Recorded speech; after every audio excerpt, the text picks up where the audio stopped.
Turanoch začínajú osádzať nové zvislé dopravné značky.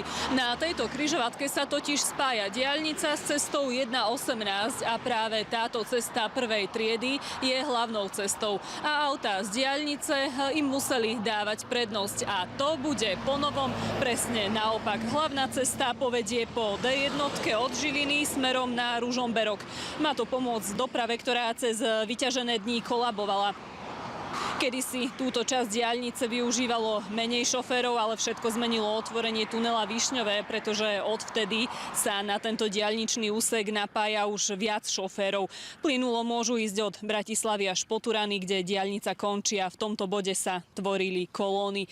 Tá nová organizácia dopravy by mala platiť od soboty, kedy ešte dokončia posledné vodorovné značky. Dovtedy treba byť opatrný, ale aj trpezlivý.